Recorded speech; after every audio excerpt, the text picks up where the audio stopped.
Welcome, everybody. Thank you for taking this sunny day and just spending time listening about our program, whether you're sitting outside or you're stuck in the lab somewhere.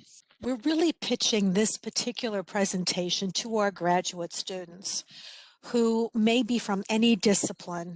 I personally live in psychology, and the program has some basic psychological science attached to it with regard to learning.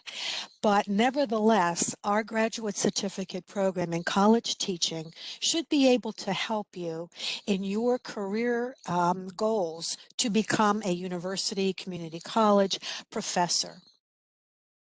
I know all of you are learning so much about research and you're getting into your practice areas, but you may not be getting the information you need to actually be a teaching professor or to provide a course every semester while you're doing your research. So this program would be ideal.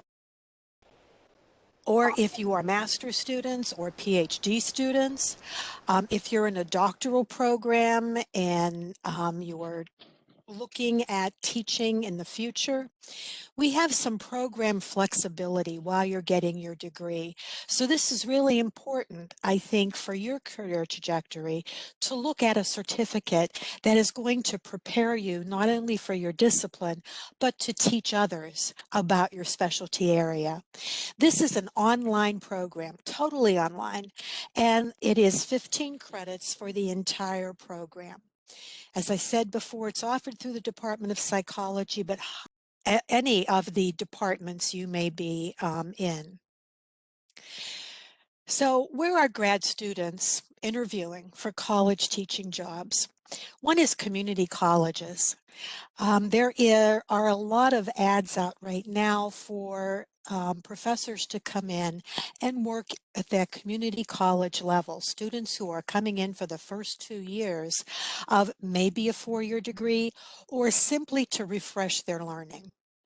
4-year universities, where the object there is primarily education and teaching. Lots of the small 4-year colleges or some of the 4-year universities are beginning to look for faculty to come in, whether as adjuncts or as full-time faculty. Also, the research universities, and this is probably what you're most accustomed to, given that you are at UMBC, where you see your tenure track professors or those who are coming in the lecture or non-tenure track to do their research, but also provide very solid education to students. So if you're currently in graduate study, this is prime for you because our program is flexible, so you can piggyback it onto your doctoral or your master's program. If you're retooling after military service and you came in to UMBC to get a degree in research or practice, this is also perfect for you. I'm assuming you're all experts in your field of study since most of you are going into your advanced degree area. And to be able to communicate your expertise to undergraduate students and other master's students is really important. If you're transitioning from another career, if you have been in the service area, came back to college to get your PhD or your master's, and you're thinking, oh, I'll go back to the practice area, you also may want to adjunct somewhere. If you're a TA or an RA, now that position doesn't really give you actual teaching experience. You might be supporting other faculty, or you might be running in the lab or doing the lab component of the course, but giving you the actual didactic information, the science of teaching, I would doubt you're getting some of that support and supervision as you're doing some of these roles. I think this certificate, if you're looking at the applications for teaching and community in colleges and 4-year colleges, research university, this really gives you a leg up having this certificate because it's not only I've TA'd for this course, I've had special instruction in teaching in higher education. Our program outcomes are really tailored to this broad range of what you need to do to be successful in the classroom. There is some research base to it, absolutely, but that's not the focus of this training. I think you're getting enough research reading in your graduate level courses for your major. This is purely about the practice area, and we talk about the scholarship of teaching and learning, which obviously will have a research base, but it's going to be different from your discipline research. Can you take a class while in your doctoral courses? Absolutely. And as I said, it's totally online, it's flexible. We work with students around their work, around their education, and their family needs. It's all online, and that's what's so, I think, helpful with this kind of a program. Can you take the courses through the summer? Absolutely. We are targeting at least one course every summer. However, if we have the students, we will be able to provide another course during the summer session. And my guess is it would probably be either a 6 or 8 week session, depending on the content and the amount of work that we're looking at. What if you already do training and workshops, or you're doing training and technical assistance for the federal government? That's perfect. You probably are coming in knowing more about adult learning, and we're going to customize it for you and polish off that experience and tie it to the scholarship of teaching and learning. So you're going to learn how to apply learning science in this program. You will acquire some technological skills, and if you are in comp sci or any of the programs where you're getting a lot of tech in your program, we are going to talk about the use of technology in higher education so that it is meaningful, not simply for the use of technology, but how we get that meaningful application and connection of using a certain software. You're going to get exposed to a lot of software. You will get exposed to learning management systems, not only Blackboard, but Canvas as well. You're going to learn how to assess learning at several levels. Now, you think about teaching a class and you do an exam or prepare one, create one, design it for that class, and you look at how everyone does. After this program, I am hoping you're going to be able to go back and do some exam analysis, some item analysis on your exams as to whether or not you have really given a valid exam to measure the outcomes you're looking for. And does that then articulate to the overall outcomes you want from students who are going through the program? You're going to understand course development. From what I hear from my students now, they're telling me they didn't realize there was so much work that went into creating a course. They thought you could just go off the cuff and, do a lecture. It's not that easy. There's a lot of science behind it, and there are a lot of steps that you need to go through to ensure a quality course. You're going to be utilizing innovative strategies for college level learners. You could look at what you did K through 12 and extrapolate a little bit of that. But these adult learners need a different approach. You're going to be able to address the needs of diverse college populations. I think if you were teaching college in the last 20 years, or you got your bachelor's degree back in the 90s, the population that are showing up in universities and colleges today are vastly different. We have been much more inclusive, much more diverse, and much more multicultural. And we have to address the needs of some of the learners heretofore we never saw in college. Individuals with identified learning disabilities. How do you reach the adult learner who, magically did not have that learning disability disappear? We still have to talk about inclusion and how to reach those populations.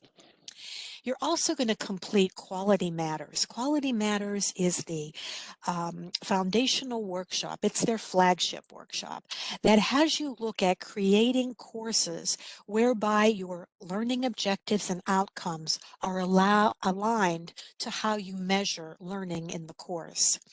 It is really highly valued and recognized, certainly in the state of Maryland, as well as nationally. Once you have gone through QM, Quality Matters, you can develop a course and have it reviewed for certification as a quality course, whether it's hybrid, online, or face-to-face. When you leave the program, the ultimate takeaway is a teaching portfolio that you'll be able to take to any job interview you go to. It's going to show your philosophy of teaching.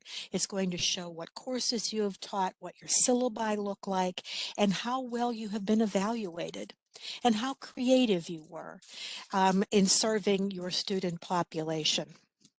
I have to tell you who's teaching these courses because we've all been teaching for a number of years. I've been with the psychology department, I think, since 2003, and have been working in course design and course redesign for a number of years. Jennifer Harrison is out of our Faculty Development Center. Her research expertise in evaluation of learning is unmatched. She is doing our 503, which is the evaluation course. You will learn how to evaluate at multiple levels with her. Mary Ann Hawkins should be someone you also know.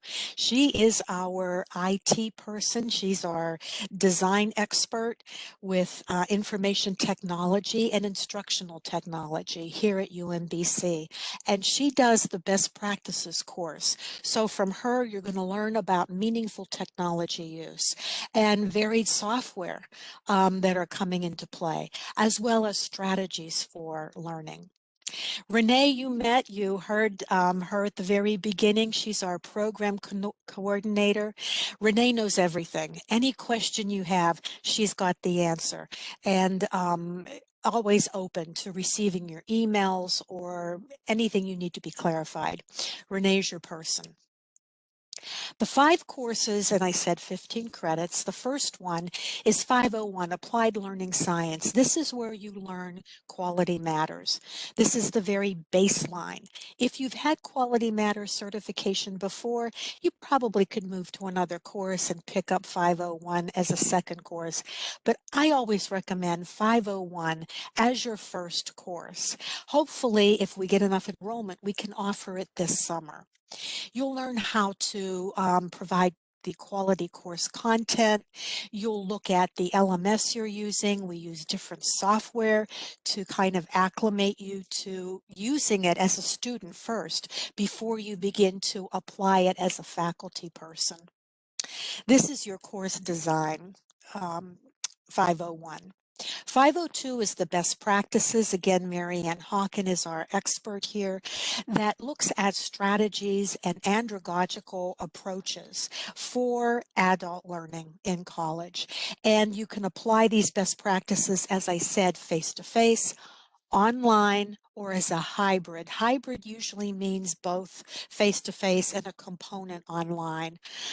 She talks about the flipped classroom and all the other kinds of models that are very popular right now. 503 is the assessment course, and here you're going to learn how to assess students individually at the course level. You're going to be able to look at how that course fits into the program you're teaching in, and whether or not you are taking that student in a scaffolding manner up to their degree. You'll look at how that course is being assessed. Are the students liking it? Are they getting what they need? Are they integrating the information?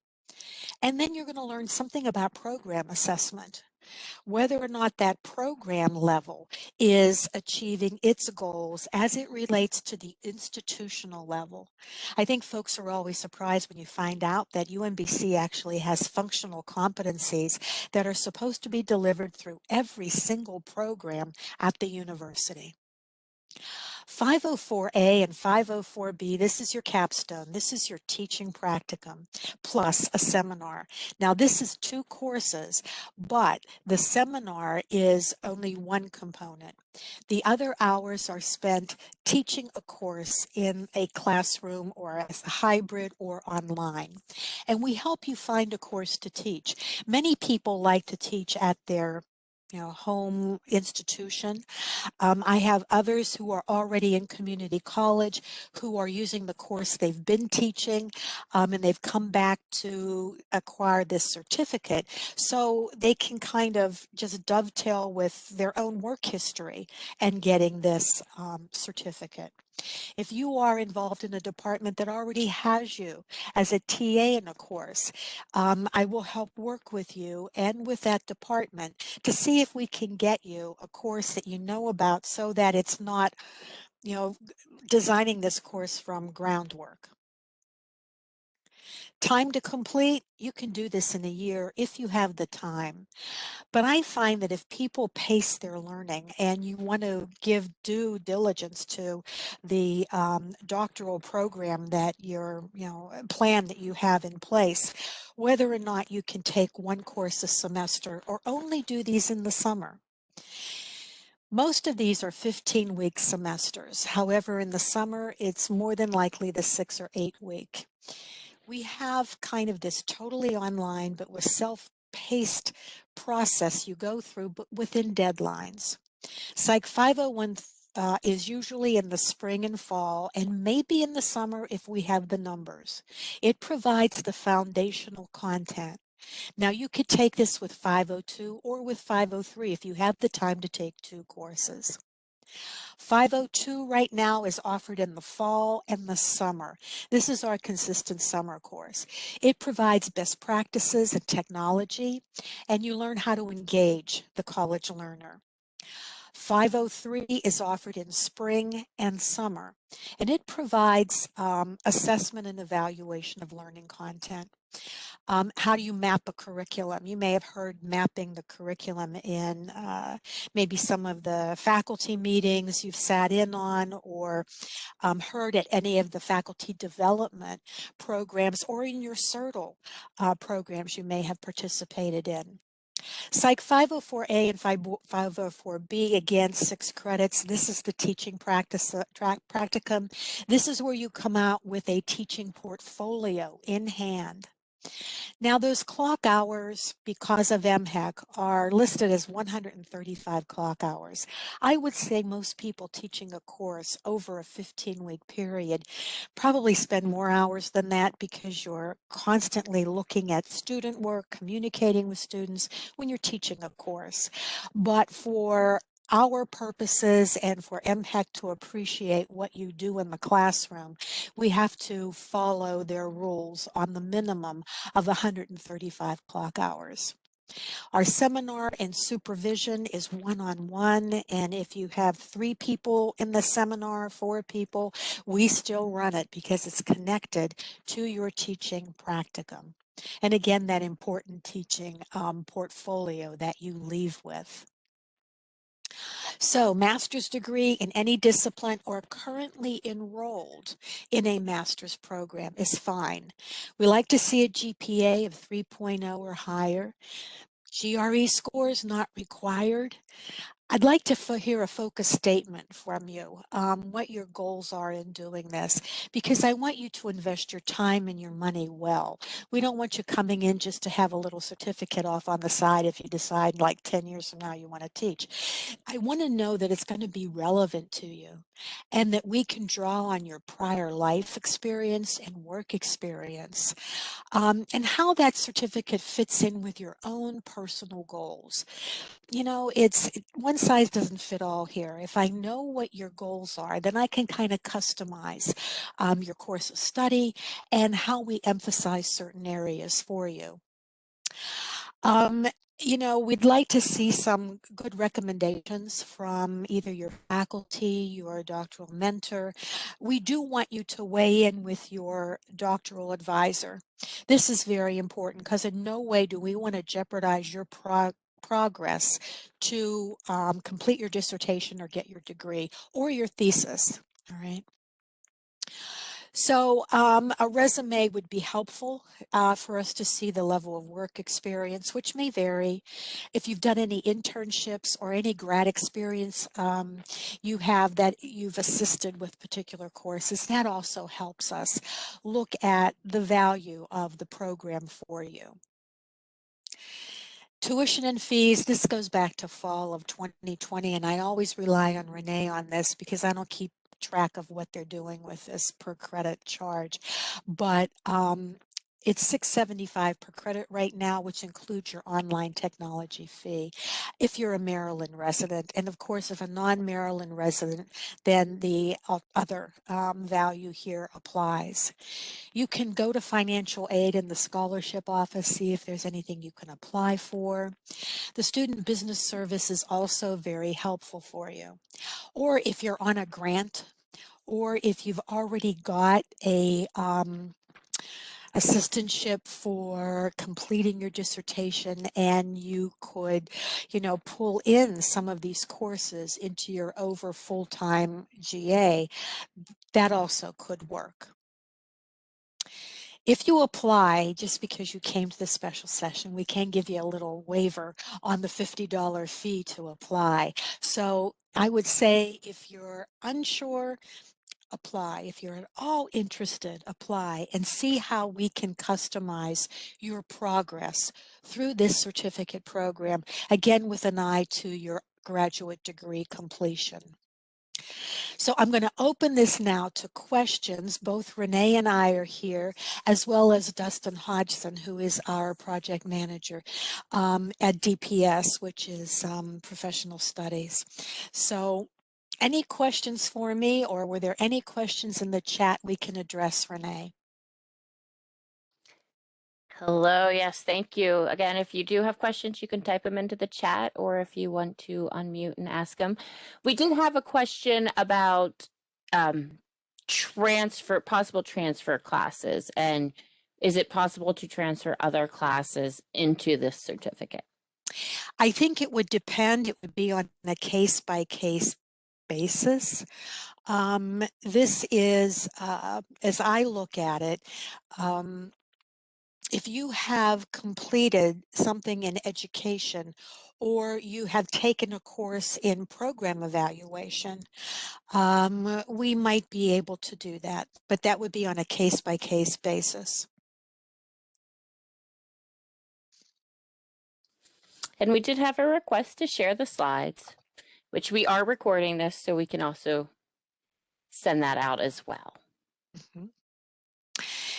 If you are already teaching at a community college in Maryland, we actually have $1,000 scholarship for you.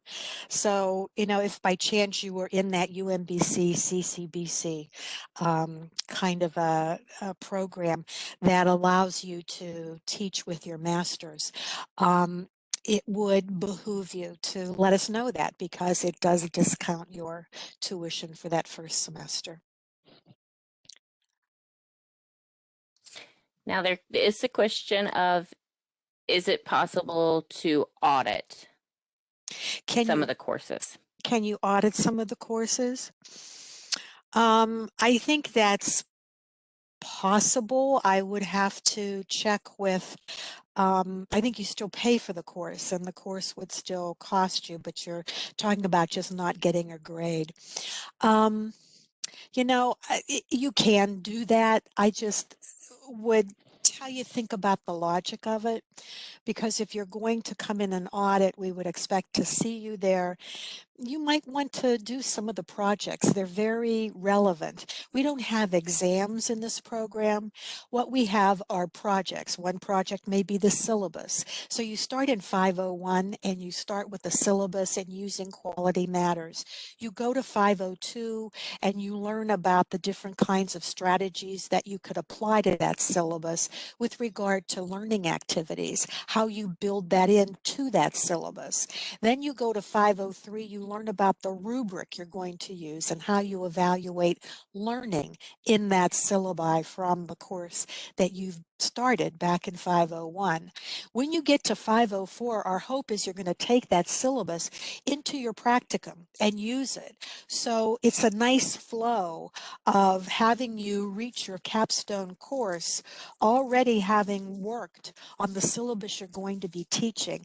And now it's just a matter of taking everything that you've read, we've talked about, you've engaged in, and now applying it in the classroom.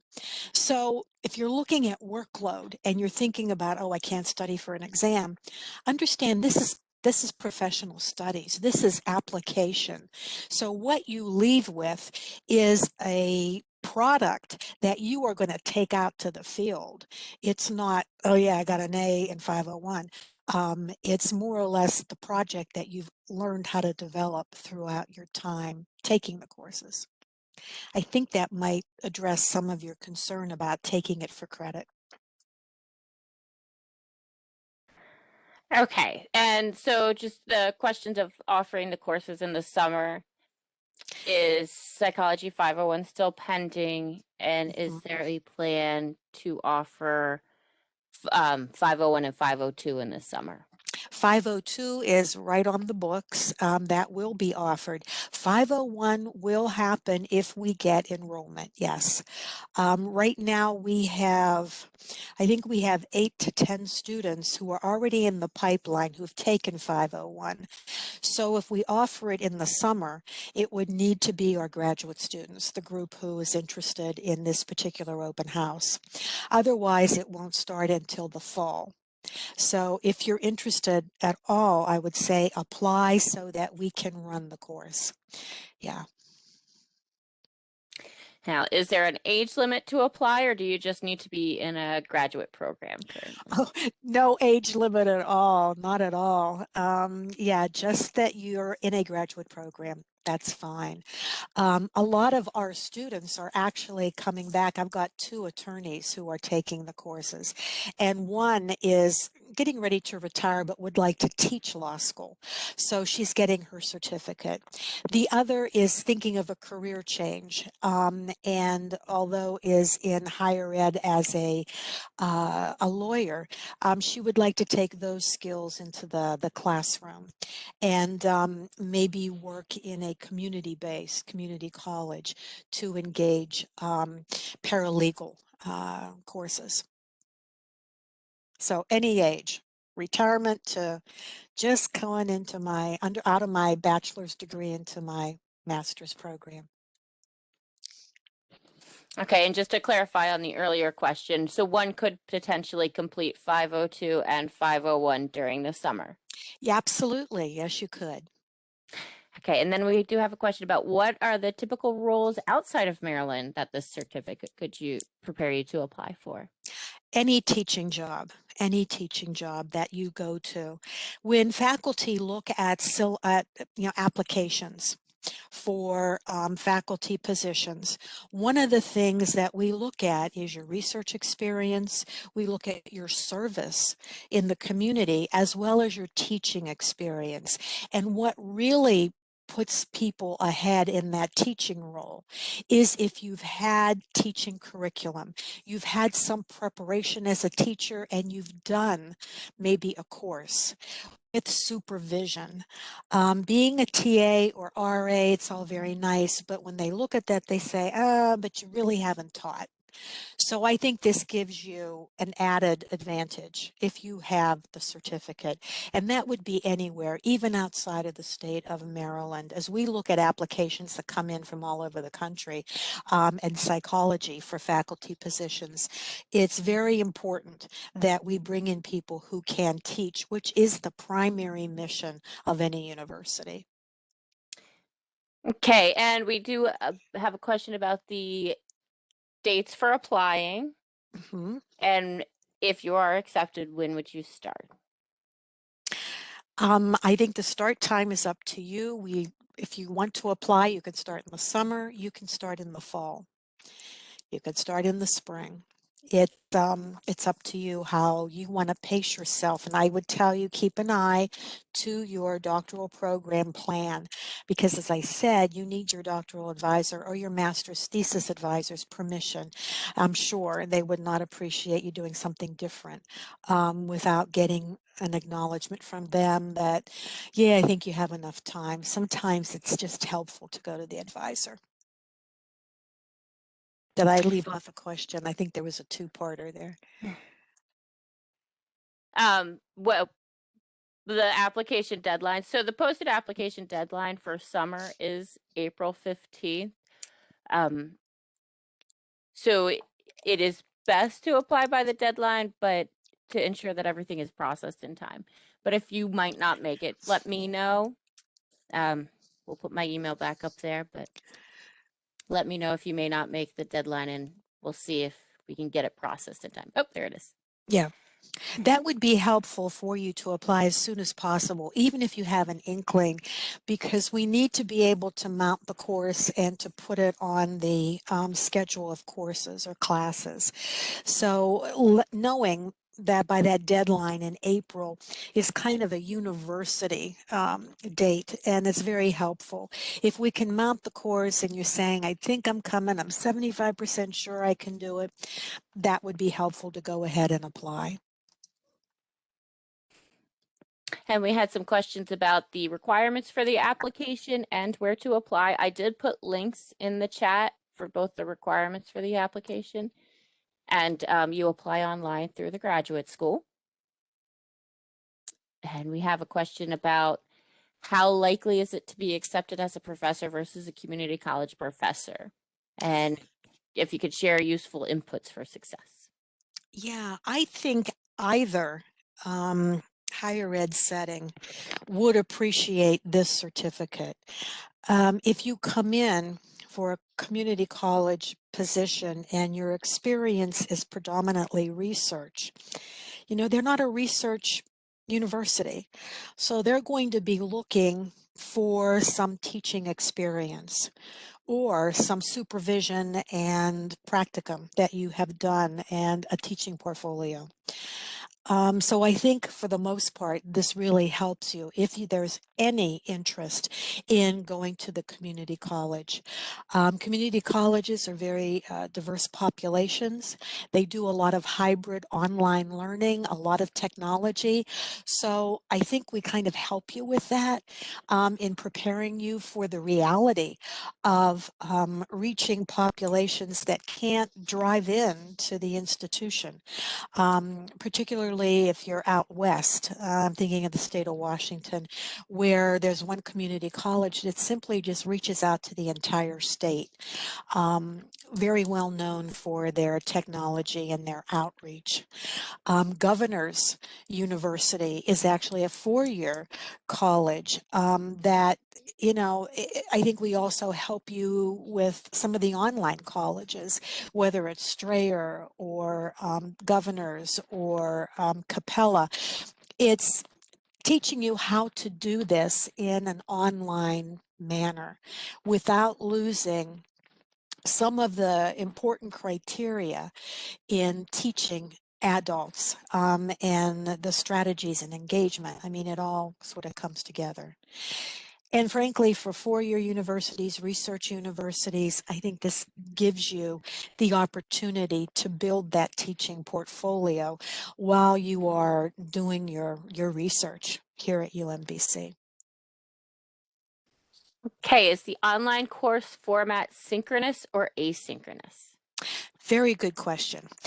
It is asynchronous for the most part, but we found that people enjoyed being part of a group. So we do little seminars, and those seminars are for 501, 502, and 503, and for the 504 seminar, are at the convenience of the student population. We try to do an hour, maybe every other week. For example, my 501 course this semester chose Wednesdays, 7 to 8 p.m. to get on a WebEx and begin to process some of what they're reading and to talk about some of the projects and some of the issues around applying some of this technology. There's a big thrust right now for student-centered or learner-centered programs. And we talk about how difficult that is. I think you have to have that touching base with somebody so you recognize other people in the program, you get to know one another. We also use software like VoiceThread, so there is this constant dialogue going on, although it is asynchronous. So there's a little bit of synchronous, but predominantly asynchronous. You can have any concentration area Absolutely.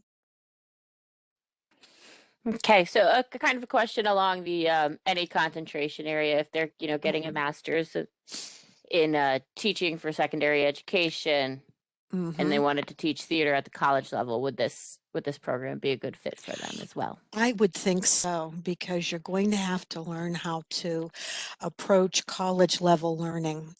High school, I know when they say high school seniors and college freshmen, there may be very little difference in their behavior. I would say after that first semester of college, there's a major shift in their learning, how they approach learning, their motivation, and their need for engagement, and how they learn to manage their time. So there is a difference between this and secondary education.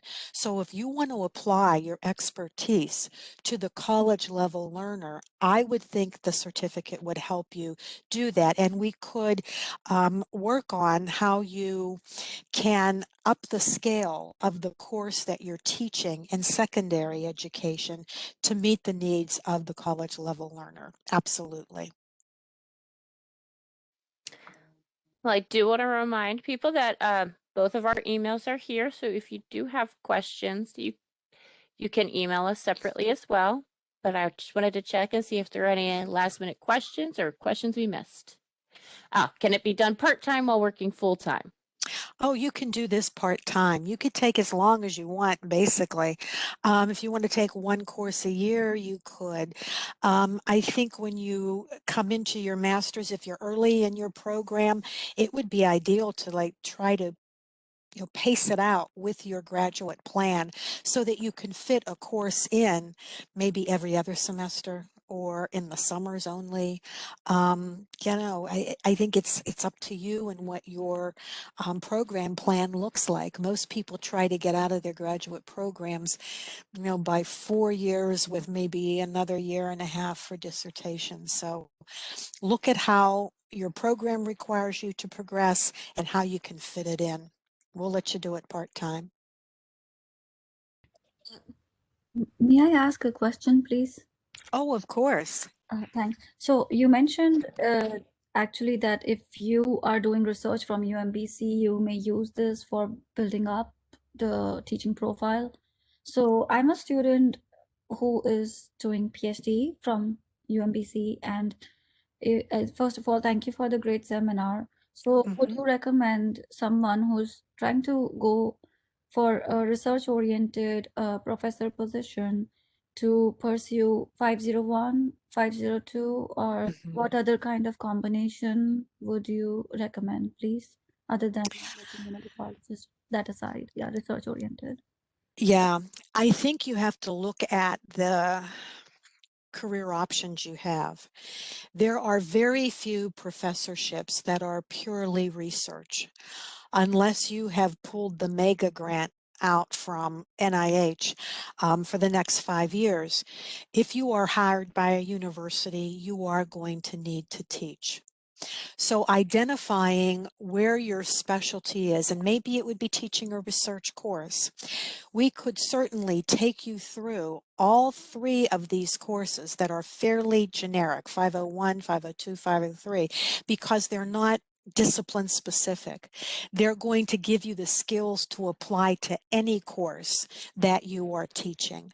So I think, the 504 would then take you into a practicum that allows you, if you are predominantly a researcher and you want to teach research methods or statistics or any math course, we would tailor it for you so that you can do that in your practicum with the generic application of all the learning about teaching college level learners. Does that answer your question, Deepa? I'm not sure. Yes, that's actually very useful. Thank you. Sure. Lastly, just to lastly also kind of understand, so if 501, 502, and 503 are taken, would that result into a certificate? You have to complete with 504A and 504B. That's the practicum. That's where you're actually teaching and using all the skills and hopefully teaching the course that you started to build in 501. We want it to be very useful to you so that when you leave, you've already got a syllabus, you've already taught that course, and you're going for a job interview and you say, oh no, I haven't had a teaching appointment, but I did a certificate program and I built, developed, and designed a course, and you know what? I taught it for a semester. Well, I do not see any additional questions coming in. So we do want to thank you all for joining us today. If you do have follow-up questions, please feel free. And we look forward to seeing your applications. Thank you all so much. Enjoy your sunny day.